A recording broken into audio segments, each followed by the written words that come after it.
नहीं जाना पड़ेगा अब एमआरआई के लिए नागपुर। नाथ परिवार द्वारा 6 करोड़ की एमआरआई के रूप में दी गई जनता को अनुपम सौगात। रेत तस्करों पर पुलिस ने कसा शिकंजा। सावंगा नदी से रेत चोरी करते डंपरों को पकड़ा। नहीं थमा मदद का सिलसिला। जुन्नारदेव विधायक ने फिर बांटी लोगों को खाद्य सामग्री।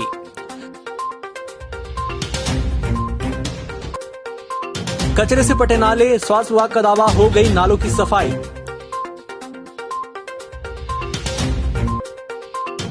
और कुसमैली मंडी बनी विवादों का गढ़। मुनीम और किसान के बीच हुई लड़ाई। नमस्कार, छिंदवाड़ा लाइव के इस बुलेटिन में आपका स्वागत है। मैं हूं आपके साथ आकाश। अब देखते हैं खबरें विस्तार से। परहित सरिस धर्म नहीं भाई के सूत्र वाक्य को चरितार्थ करते हुए एक बार फिर नाथ परिवार ने जनता के सच्चे हमदर्द और साथी होने का प्रमाण दे दिया। उन्होंने इस बार मेडिकल कॉलेज को 6 करोड़ की एमआरआई मशीन दान में दे दी। वैसे पूर्व मुख्यमंत्री और सांसद कमलनाथ ने कई बार मुखहस्त से अपनी कमाई का उपयोग परहित में किया। छिंदवाड़ा जिले की कमान संभालने के बाद सांसद कमलनाथ ने सर्वप्रथम स्वास्थ्य, शिक्षा और सिंचाई की सुविधाओं में विस्तार करने पर जोर दिया। चिकित्सा के क्षेत्र में जिला चिकित्सालय के अलावा ब्लॉक स्तर पर प्राथमिक स्वास्थ्य केंद्र हुआ करते थे। बाद में नाथ ने केंद्रीय अनुदान से जिले में स्वास्थ्य सुविधाओं का विस्तार कराया। वर्तमान में संपूर्ण जिले में ब्लॉकवार सामुदायिक स्वास्थ्य केंद्र संचालित है और एक सक्षम जिला चिकित्सालय के अलावा छिंदवाड़ा के पास मेडिकल कॉलेज भी है। इसी मेडिकल कॉलेज को एमआरआई नाथ परिवार द्वारा दी गई है। सांसद नकुलनाथ के पिता और पूर्व केंद्रीय मंत्री और पूर्व मुख्यमंत्री और छिंदवाड़ा के विधायक कमलनाथ ने अपने पिता स्वर्गीय श्री महेंद्र नाथ के नाम से संचालित ट्रस्ट द्वारा छिंदवाड़ा मेडिकल कॉलेज को लगभग 6 करोड़ रुपए के मूल्य की एमआरआई मशीन दान की है। यह मशीन छिंदवाड़ा मेडिकल कॉलेज में स्थापित की जा रही है। पूर्व में भी ब्लड को संग्रहित और सुरक्षित रखने के उपकरणों के रखरखाव के लिए कमलनाथ ने अपने पिता स्वर्गीय महेंद्र नाथ जी के नाम से जिला छिंदवाड़ा चिकित्सालय में ब्लड बैंक की स्थापना के लिए व्यक्तिगत तौर पर 50 लाख रुपए का दान दिया था। उन्होंने वर्तमान में जारी कोरोना संकट काल में आवश्यक सेवाओं के लिए अब तक 63 लाख रुपए जनहित के लिए दिए हैं। पीपला नगर में कोरोना पॉजिटिव केस मिलने के बाद प्रशासन ने पीपला नगर की समस्त दुकानों को बंद करा दिया है। सिर्फ मेडिकल स्टोर, बैंक खुले रहे। अचानक पीपला नगर को बंद करवाने से नगर में साग भाजी सहित किसानों की बीज खाद की दुकानें बंद हो जाने से किसानों को भारी परेशानी हो रही है। कलेक्टर ने तहसीलदार वाहनों का अधिग्रहण कर उपार्जन समितियों में परिवहन के लिए रखे हुए अनाज का जल्द से जल्द परिवहन करके 3-4 दिनों के अंदर सुरक्षित स्थान पहुंचाने के निर्देश जिले के समस्त उपखंडों के अनुविभागीय राजस्व अधिकारियों को निर्देश जारी किए हैं। आपको बता दें कि खुले में पड़े अनाज आगामी 8 जून तक मानसून के आने पर खराब हो सकता है। इसलिए कलेक्टर द्वारा क्षेत्रीय परिवहन अधिकारी से सूची प्राप्त कर अनाज का परिवहन करवाने के निर्देश जारी किए। जिले की 26 सहकारी समितियों द्वारा भेजे गए किसानों की 30,000 क्विंटल गेहूं को वेयर हाउसों द्वारा बिना कारण बताए रिजेक्ट कर दिया गया, जिसके कारण संबंधित किसानों को खाते में राशि नहीं मिल पाने से उन्हें परेशानियों का सामना करना पड़ रहा है। किसानों की समस्या को लेकर आज सांसद प्रतिनिधि दौलत सिंह ठाकुर द्वारा जिला सहकारी बैंक के मैनेजर और कलेक्टर को अवगत कराया गया। उन्होंने बताया कि किसानों के खाते में राशि नहीं डालने से बोनी की समस्या आ रही है और सरकार के खिलाफ वातावरण तैयार हो रहा है। उन्होंने कलेक्टर से मांग की है कि जल्द से जल्द इस समस्या का समाधान कर किसानों को राहत दें। कृषि उपज मंडी कुसमैली में किसान और व्यापारी के मुनीम से हुई झड़प के बाद मामला कार्यालय तक पहुंचा। जानकारी के अनुसार किसी बात को लेकर मुनीम रवि वर्मा और एक किसान के बीच झूमाझपटी हो गई। मामला मंडी सचिव तक पहुंचा तो उन्होंने प्रांगण प्रभारी को जांच के आदेश दे दिए। मंडी के एक व्यापारी में बताया कि मुनीम ने उक्त कथित किसान व्यापारी के मक्के की क्वालिटी के रिजेक्ट करते हुए उसे पाला करने के लिए कहा तो उक्त कुचिया व्यापारी ने गाली गलौज कर दी। मंडी सचिव अशोक कुमार डहरिया ने बताया कि दोनों ही पक्षों की शिकायत पहुंची है। बुलेटिन वक्त हो चला एक छोटे से ब्रेक का, जल्द हाजिर होंगे। लॉकडाउन में करें अपने समय का सदुपयोग। निधिश्री एकेडमी छिंदवाड़ा लेकर आए हैं यूपीएससी एवं पीएससी की तैयारियों के लिए online Nidhishree YouTube channel.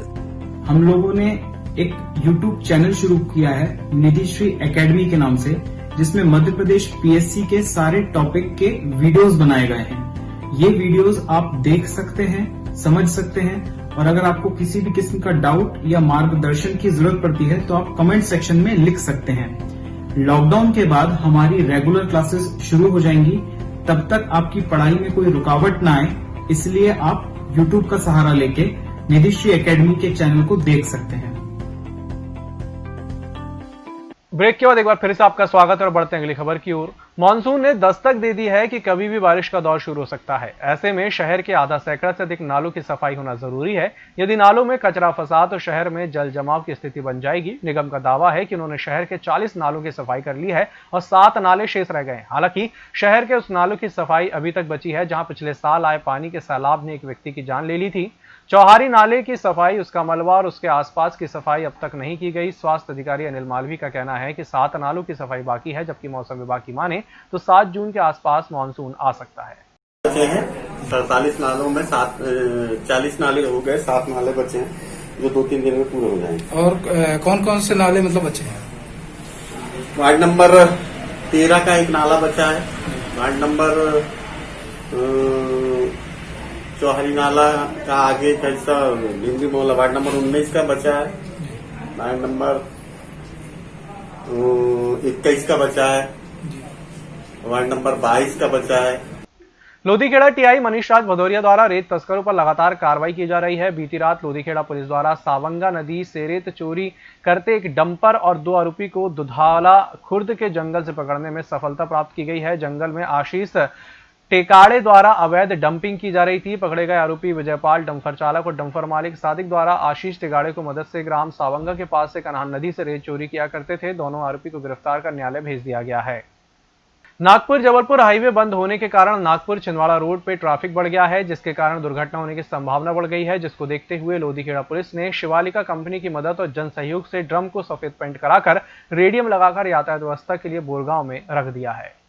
Junnardeo विधानसभा क्षेत्र के विधायक सुनील उइके ने पूर्व मुख्यमंत्री कमलनाथ, सांसद नकुलनाथ के आदेश पर क्षेत्र के जरूरतमंद लोगों को खाद्य सामग्री का वितरण किया। इस क्रम में विधानसभा क्षेत्र के सभी बस संचालक, परिचालक और अखबार के हॉकरों को खाद्य सामग्री प्रदान की गई। इस अवसर पर ब्लॉक कांग्रेस अध्यक्ष घनश्याम तिवारी, नगर अध्यक्ष सुधीर लदरे, नवीन सिद्दीकी, शरद मोहरे, जितेंद्र अग्रवाल आदि उपस्थित थे। आज विधानसभा जुन्नारदेव के अंतर्गत जो बस चालक थे, जो ट्रक चालक थे और जो वाहन चालक थे, उन लोगों ने माननीय कमलनाथ जी और नकुलनाथ जी के शिकारपुर पहुंचकर आवेदन दिया था। वहां से मुझे निर्देश प्राप्त हुए थे कि इन जरूरतमंदों की, जो इस संकट की घड़ी में 3 महीने 4 महीने से लॉकडाउन के दौरान बसें ट्रकें बंद होने के कारण बेचारों की आर्थिक स्थिति, घर चलाने के, चूल्हे जलाने की उनकी बहुत दिक्कत हो रही थी, तो आज उन्हें खाद्यान्न सामग्री माननीय कमलनाथ जी और नकुलनाथ जी के सहयोग से आज मेरे द्वारा उन्हें उपलब्ध कराई गई है। बुलेटिन वक्त चला एक छोटे से ब्रेक का, जल्द हाजिर होंगे। लॉकडाउन में करें अपने समय का सदुपयोग। निधिश्री एकेडमी छिंदवाड़ा लेकर आए हैं यूपीएससी एवं पीएससी की तैयारियों के लिए ऑनलाइन निधिश्री यूट्यूब चैनल। हम लोगों ने एक यूट्यूब चैनल शुरू किया है निधिश्री एकेडमी के नाम से, जिसमें मध्य प्रदेश पीएससी के सारे टॉपिक के वीडियोस बनाए गए हैं। ये वीडियोस आप देख सकते हैं, समझ सकते हैं, और अगर आपको किसी भी किस्म का डाउट या मार्गदर्शन की जरूरत पड़ती है तो आप कमेंट सेक्शन में लिख सकते हैं। लॉकडाउन के बाद हमारी रेगुलर क्लासेस शुरू हो जाएंगी, तब तक आपकी पढ़ाई में कोई रुकावट ना आए, इसलिए आप यूट्यूब का सहारा लेके निधिश्री एकेडमी के चैनल को देख सकते हैं। ब्रेक के बाद एक बार फिर से आपका स्वागत है। बढ़ते हैं अगली खबर की ओर। जुन्नारदेव के नवागत एसडीएम मधुवतन राव धुर्वे ने पदभार ग्रहण करते ही विकासखंड स्तर के अधिकारियों की बैठक लेकर दिशा निर्देश दिए। वहीं ब्लॉक के सभी अशासकीय स्कूलों के संचालकों की बैठक में स्कूल फीस लेने की जानकारी प्राप्त की और कोरोना वायरस से सुरक्षा के उपाय स्कूल भवन में करने की हिदायत दी। आयुष विभाग के सहयोग से नवांकुर संस्था कुगड़ा ग्राम उत्थान समिति द्वारा जरूरतमंदों को निःशुल्क त्रिकुट चूर्ण वितरित किया गया। केजीयूएस के संयोजक श्यामल राव ने बीमारियों को ठीक करने के लिए काढ़ा बनाने की विधि बताई। इस अवसर पर केजीयूएस के लक्ष्मी राव, लहरी राव, माजू डहरिया, कमलेश डहरिया, सरोज नागेश, सुचित्रा नागेश आदि का सहयोग रहा। पांडुरना में प्रशासन द्वारा सतर्कता बरतने के बावजूद टिड्डी दल ने कई किसानों के खेतों में लगी सब्जियों और कपास की फसल को नुकसान पहुंचा दिया है। इसे लेकर विधायक ने सर्वे कराकर राहत राशि दिलाने के लिए कलेक्टर और एसडीएम को पत्र लिखा है। भागते हुए टिड्डी दल पांडुरना के आसपास खेतों में लगी गर्मी के कपास की फसल को चौपट करती गई। टिड्डियों ने पांडुरना के ग्राम भाजीपानी समेत ग्रामीण अंचल ग्रामों में किसानों के खेतों में लगी सब्जियों को लगभग 50% नुकसान पहुंचाया। वहीं खेत में लगी कपास की फसल पूरी तरह नष्ट कर दी है। और आज जारी कोरोना हेल्थ मेडिकल बुलेटिन के अनुसार अभी 169 सैंपल की रिपोर्ट आना बाकी है। वहीं हॉस्पिटल आइसोलेशन में अभी 21 मरीज भर्ती हैं। इस बुलेटिन में फिलहाल इतना ही। इसी के साथ मुझे दीजिए इजाजत। नमस्कार।